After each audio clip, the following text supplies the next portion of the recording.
Bonjour et bienvenue dans les coups de cœur de la librairie Point Virgule. Cette semaine, en fait, je voulais vous emmener sur les chemins, les sentiers de l'imaginaire.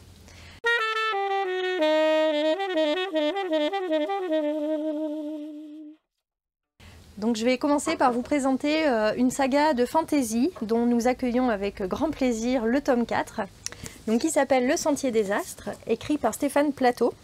Donc c'est publié au Mouton Électrique pour les grands formats et ensuite chez J'ai lu pour le format en poche.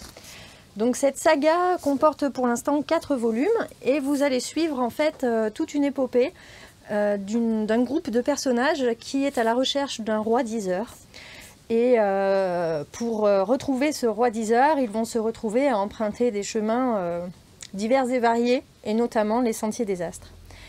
La particularité de cette saga, c'est qu'il ne faut pas vous attendre à des dragons, à des baguettes magiques, à des explosions dans tous les sens.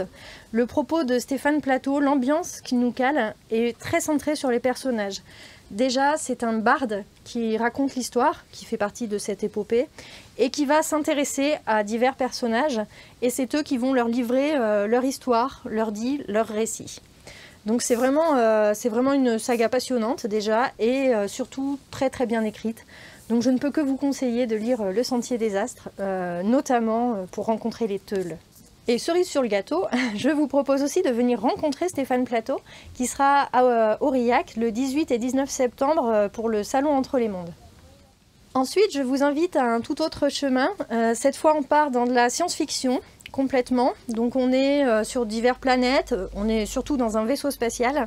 Ce roman s'appelle Cantique pour les étoiles, de Simon Jiménez. Alors sachant que c'est un premier roman, jusqu'ici cet auteur avait écrit notamment des nouvelles. Et en fait, ce roman fait aussi la part belle aux personnages, encore une fois, et va en fait nous raconter l'avènement d'une nouvelle technologie, on peut mettre plein de guillemets, qui va permettre de faciliter les voyages dans l'espace. Donc là aussi, en fait, la description des chemins qui peuvent être empruntés est vraiment très intéressante, et surtout, on va rencontrer des personnages qui sont assez complexes et attachants.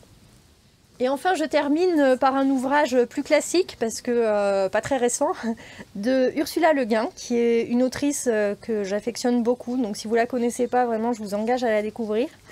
Donc ce roman fait partie d'un cycle qui s'appelle le cycle de 1. C'est de la science-fiction aussi, donc on va être sur différentes planètes. Les tomes peuvent se lire indépendamment, et d'ailleurs les plus souvent cités, c'est le tome 4 et le tome 5, donc Les Dépossédés et La main gauche de la nuit.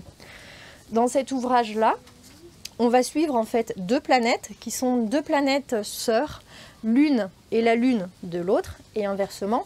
Sur une des 2 planètes, on va suivre en fait toute une société qui s'est exilée de la première et qui va vivre dans des conditions très rudes et qui en fait a développé un modèle politique proche de l'anarchie, où justement on ne possède rien, d'où le titre Les Dépossédés, mais c'est peut-être pas eux les plus dépossédés dans l'histoire. La deuxième planète, celle dont ils sont issus, possède beaucoup de ressources naturelles, on y vit beaucoup plus confortablement. Par contre, là, le système politique est beaucoup plus basé sur des hiérarchies et où on va suivre en fait, il y a des riches, il y a des pauvres, et voilà. Et donc dans ce roman, on va explorer un peu ces 2 modèles en suivant un personnage en particulier qui, lui aussi, mais là on est sur de la physique pure, est un grand scientifique et va aussi essayer de découvrir des méthodes pour voyager.